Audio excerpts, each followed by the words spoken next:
In the dead of night on October 11th, 1942, in the ink-black waters north of Guadalcanal, a single, cryptic message crackled across the American radio waves.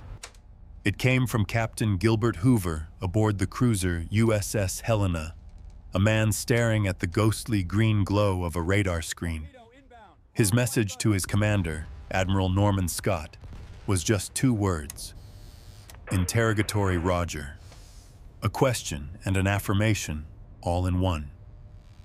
Aboard the flagship USS San Francisco, Admiral Scott was effectively blind. His own radar, an older, less capable model, saw nothing but static and sea clutter. His lead destroyers were lost somewhere in the oppressive darkness, their positions unknown. The reports he was getting were contradictory, confusing. Ghosts on the screen that could be friend or foe. He replied with his own ambiguous message: Roger. Just Roger. A simple acknowledgement. But in the chaos and uncertainty of naval warfare, Roger can mean many things. To Captain Hoover, whose advanced radar showed a column of enemy warships steaming directly into their path, it was the only confirmation he needed. In that moment, Hoover made a decision that would ignite one of the most confusing and pivotal battles of the Pacific War. He was about to open fire, effectively against the silent uncertainty of his own commander. This is the story of the Battle of Cape Esperance, but it's not the story you think you know. The history books will tell you this was a story of new technology, of an American admiral who drilled his men relentlessly for night combat and finally beat the Japanese at their own game. But that is only a sliver of the truth. This battle was not won by a brilliant plan, nor was it won by the mere presence of radar. In fact, the victors were almost as confused as the vanquished. This battle was decided before the first shot was ever fired. It was won because one man's mind was a closed fortress, incapable of seeing the truth that was staring him in the face. This is not a story about the failure of steel, but the failure of an idea. It's the story of how the American Navy didn't just sink a Japanese fleet. They sank a myth, and it all began with a single, fatal assumption. 2 months before the chaos at Cape Esperance, the waters of the Solomon Islands had become a graveyard for Allied ambition. On the night of August 9th, 1942, a Japanese force under Admiral Gunichi Mikawa had delivered one of the most humiliating and devastating defeats in the history of the United States Navy at the Battle of Savo Island. In just 32 minutes of brutal, close-range combat, Mikawa's cruisers sank 4 Allied heavy cruisers, 3 American and 1 Australian, and killed over 1,000 sailors without losing a single ship of their own. The defeat was absolute, and it was psychological. The Japanese, it seemed, owned the night. They were the masters of nocturnal warfare, relying on superbly trained lookouts, superior torpedoes, and an aggressive doctrine that the Americans simply could not match. The myth of the invincible Japanese night battler was born in the fires of Savo Island. As the esteemed naval historian Samuel Eliot Morison would later write, from sunrise to sunset, the Americans controlled the seas around Guadalcanal, but when darkness fell, their powerful ships would scatter like frightened children from a graveyard. This fear was palpable. The channel between Guadalcanal, Savo Island, and Florida Island was grimly rechristened Iron Bottom Sound for the dozens of ships that would eventually be sent to its depths. For the U.S. Marines clinging to a precarious foothold on Guadalcanal, holding the vital Henderson Field, every sunset brought with it a fresh wave of dread. They knew that with the darkness came the Tokyo Express, the nightly runs of fast Japanese destroyers and cruisers that would land troops and mercilessly bombard their positions before vanishing with the dawn. The man tasked with exorcising these demons was Rear Admiral Norman Scott. At 53, Scott was a veteran, a man who had seen the cold, impersonal violence of war firsthand when a German U-boat sank his ship in the First World War. He was not a flashy commander, but a meticulous, determined professional. He had been at sea on the night of the Savo Island disaster, and the defeat had haunted him. He was convinced that the primary American failure was not one of courage or technology, but of training and doctrine. The Japanese drilled for night fighting. The Americans, for the most part, did not. Scott was determined to change that. For 3 grueling weeks in September and October, he took his new command, Task Force 64, and drilled them into the ground. He kept his crews at general quarters from dusk until dawn, day after day, week after week. They practiced column maneuvers in total darkness. They ran gunnery drills, and they worked to integrate a new piece of technology that promised to be a game-changer, the SG radar. This new microwave radar was a quantum leap over the older SC sets. It could detect surface ships at far greater ranges and with much higher fidelity. The cruisers Helena and Boise had it. It was America's secret weapon, the tool that could theoretically pierce the veil of night that had so long been Japan's greatest shield. But there was a fatal flaw in this technological solution. The flagship of the fleet, the vessel from which Admiral Scott had to command the entire battle, was the USS San Francisco, and she was equipped with the old, unreliable SC radar. Scott, the brain of the operation, would be half-blind, forced to rely on reports from other ships that he couldn't verify himself.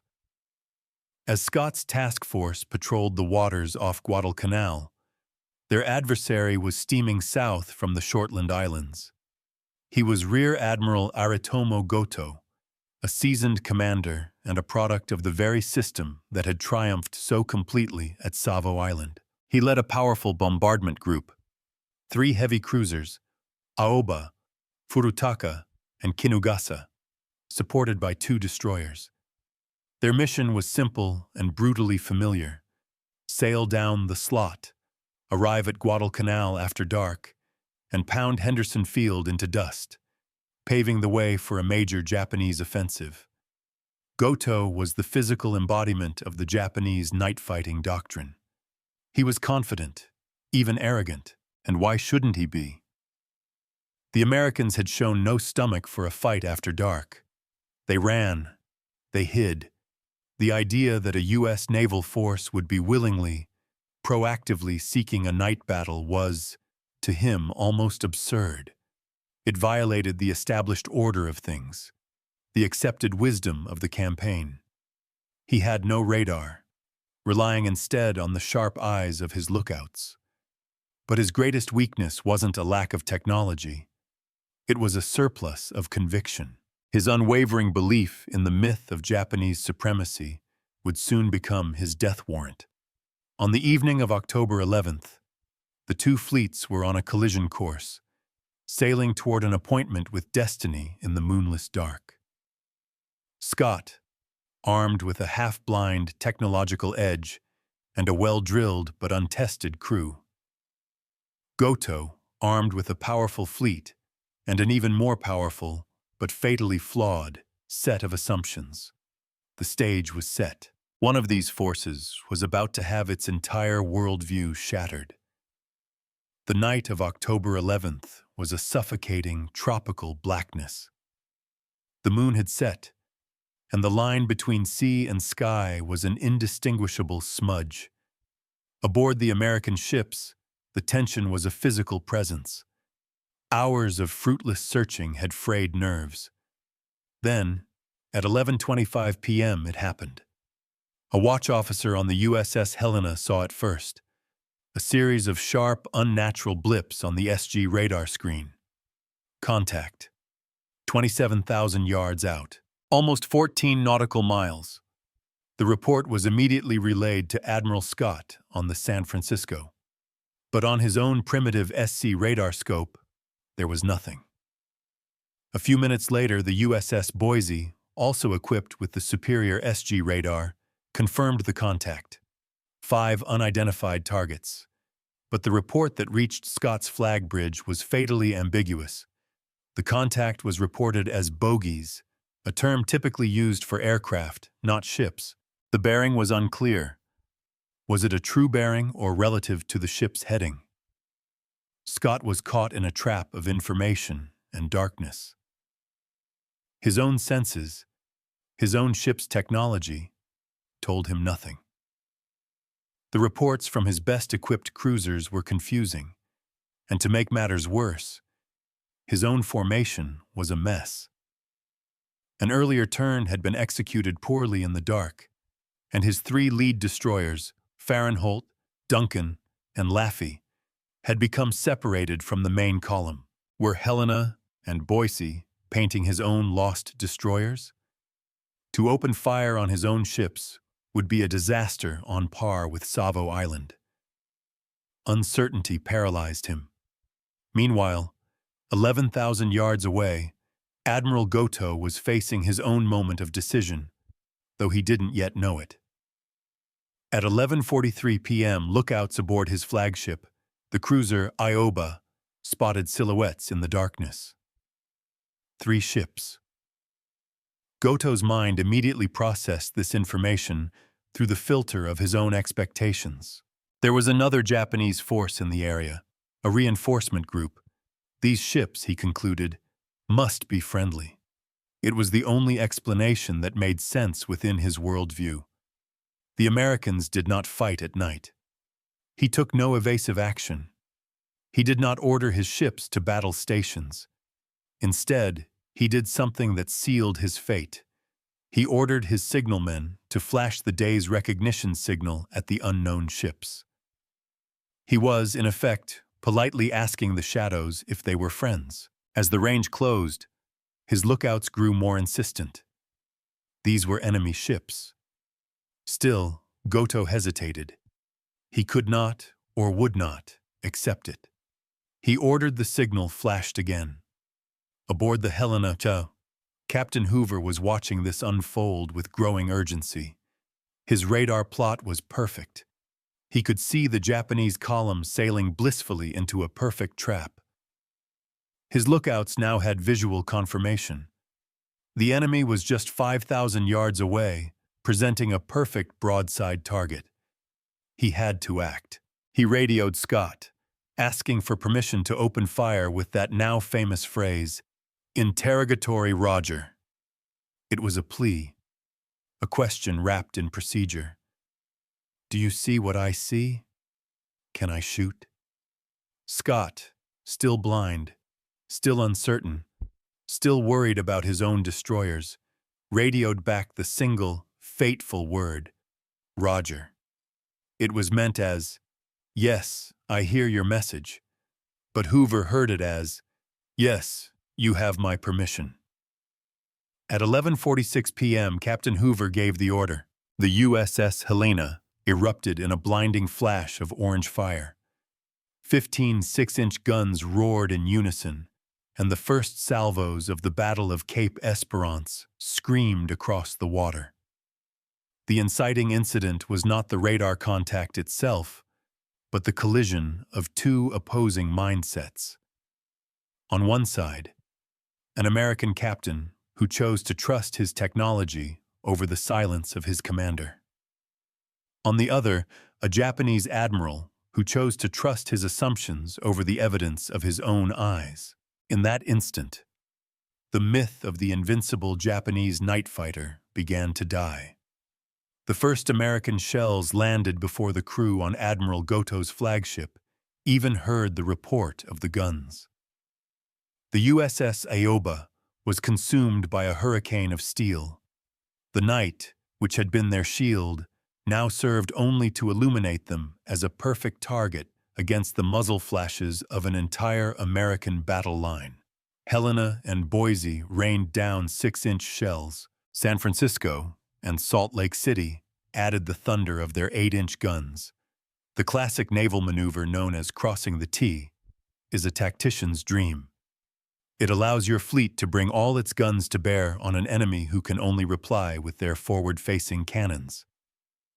Admiral Scott, through a combination of his earlier confused turn and Goto's stubborn straight-line advance, had achieved it perfectly, entirely by accident. He had stumbled into the single most advantageous position in surface warfare.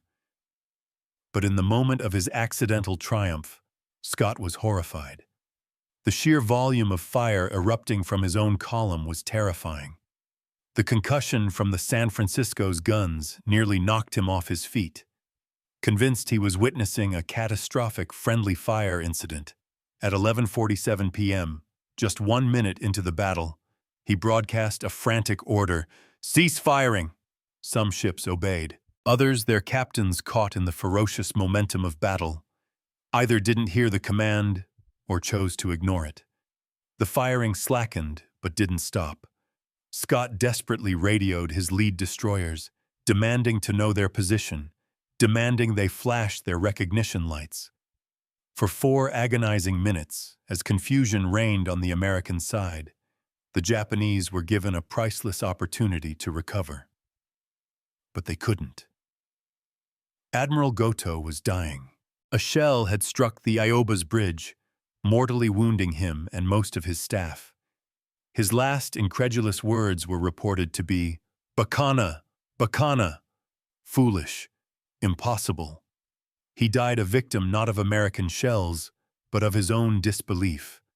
With its command structure shattered, communications destroyed, and fires raging, the Ioba turned to escape, a wounded beast trying to flee the trap it never saw.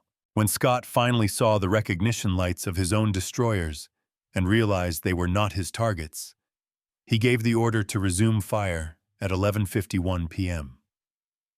The brief lull was over. The focus of the American line now shifted to the next ship in the Japanese column, the heavy cruiser Furutaka. Following her flagship, she had turned right, directly into the path of the American guns.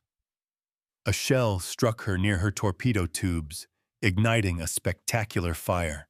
The blaze, intended to carry death to the Americans, now served as a brilliant aiming point against the blackness. The Furutaka was systematically torn apart by hundreds of shells. Nearby, the destroyer Fubuki was illuminated by a searchlight from the San Francisco. Caught like a rabbit in the headlights, she was pummeled by the entire American column and exploded, the first ship to sink that night. The twist, the deep irony of Cape Esperance, is that the American victory was achieved amidst their own near-total confusion. While they were dismembering the Japanese vanguard, the battle was far from one-sided. The destroyer USS Duncan, which had charged ahead alone, found itself caught between both fleets. It was savaged by both Japanese and American shells. Fires ignited its ammunition magazines, and her crew was eventually forced to abandon ship. The destroyer USS Fahrenholt was also hit by what was almost certainly friendly fire, forcing it to withdraw. The most dramatic ordeal befell the USS Boise. After the initial melee, the Japanese cruiser Kinugasa, largely untouched so far, began to fight back effectively. It targeted the Boise, and at 12:09 a.m., an 8-inch shell plunged through her hull below the waterline. It tore into a forward magazine, and the ship was rocked by a massive internal explosion. A huge plume of orange and black fire erupted from her bow. To observers, it looked like a death blow. She was doomed. But in one of the great flukes of naval warfare, the very shell that caused the explosion had also opened a massive hole in the hull. A huge surge of seawater rushed in, flooding the magazine and extinguishing the fire before it could reach the main powder stores and vaporize the ship. The Boise was saved by the same blast that should have destroyed her. She was grievously wounded, with 107 men killed, but she would survive. The ripple effect of this chaotic 30-minute engagement was immediate and profound. Tactically, the Japanese bombardment of Henderson Field was thwarted, but strategically, the impact was far greater. For the first time in the Guadalcanal campaign, the United States Navy had met the Imperial Japanese Navy in a night battle and won. They hadn't just sunk ships. They had shattered the aura of invincibility that had surrounded the Japanese night battlers since Savo Island. The psychological tables had been turned. The ghosts in the graveyard had just proven they had teeth. Back in the Japanese headquarters at Rabaul, the initial reports were met with disbelief. Admiral Ugaki, Chief of Staff of the Combined Fleet, refused to scapegoat the dead Admiral Goto, but his diary entry reveals the shock that rippled through the high command. He blamed the defeat on general negligence. It was a stunning admission. The Japanese Navy, for the first time, was forced to confront the possibility that their doctrine, their supreme confidence, was not a shield, but a vulnerability. The first domino had fallen. As the sun rose on October 12th, the consequences of the night's battle became brutally clear. The crippled Japanese cruiser, Furutaka, her hull riddled with holes, finally succumbed to her wounds and slipped beneath the waves at 2:28 a.m. The destroyer, Fubuki, was already gone. But the battle wasn't over. As the surviving Japanese ships, Aoba and Kinugasa, limped northward, a rescue operation was launched for the survivors of Furutaka. The destroyers, Shirayuki and Murakumo, were dispatched to the scene. This act of mercy would prove to be a fatal mistake. The waters around Guadalcanal no longer belonged to Japan, even in the daylight. At 8:20 a.m., scout planes from Henderson Field spotted them. The pilots of the Cactus Air Force, a motley collection of Marine, Navy, and Army airmen, had spent months being pounded by the Tokyo Express. Now, it was their turn. A wave of SBD Dauntless dive bombers attacked. A near miss ruptured Murakumo's fuel tanks, leaving her crippled. A second, larger strike followed, and then a third. The Americans swarmed the vulnerable destroyers with a relentless fury. The Murakumo was hit by a torpedo and bombs, left dead in the water.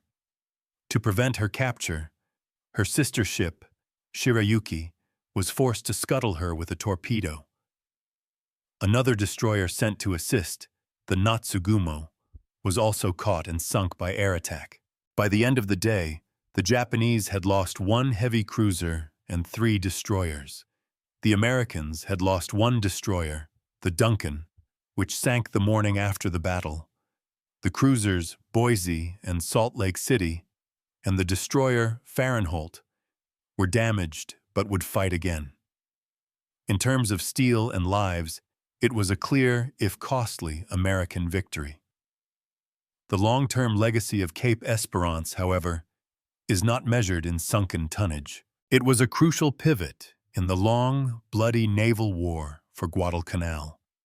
It proved to the American sailors that they could fight and win at night. The lessons learned about the use and limitations of radar, about the importance of clear communication and formation keeping in darkness, were paid for in blood but would prove invaluable in the even larger, more brutal naval battles to come. It was the first step on a learning curve that would eventually grant the U.S. Navy mastery of the Pacific. Admiral Norman Scott became a hero. Tragically, his time in the sun would be short. Just 1 month later, on November 13th, he would be killed on the bridge of his new flagship, the USS Atlanta, during the chaotic naval battle of Guadalcanal, another vicious nighttime brawl in Iron Bottom Sound. He died practicing the very type of warfare he had championed. But the most profound and timeless lesson of Cape Esperance lies in the fate of Admiral Aritomo Goto. His story is a powerful testament to one of history's most dangerous forces, doctrinal paralysis. It's the fatal inability to adapt when reality conflicts with a deeply held belief. Goto's fleet wasn't destroyed by SG radar or 8-inch shells alone. It was destroyed by an idea, the idea that his enemy would behave in a predictable way, the idea that past victories guaranteed future success. He sailed into a perfect ambush, not because he was blind, but because he refused to see. The Battle of Cape Esperance serves as a stark reminder that in war, in business, in life, the most formidable opponent is often not the one across the battlefield, but the unchallenged assumptions within our own minds. The greatest vulnerability is not a weakness in our armor, but a crack in our perception of reality. The ghosts on the radar screen were real, and the graveyard of Iron Bottom Sound had room for any ship from any navy that failed to respect the darkness and the truths it might conceal. This battle is a masterclass in the fog of war, where luck, skill, technology, and human error collide in a chaotic, unpredictable storm. What do you think was the most critical factor in the American victory? Was it Scott's training, the new radar, or simply Goto's fatal arrogance? Let me know your thoughts in the comments below.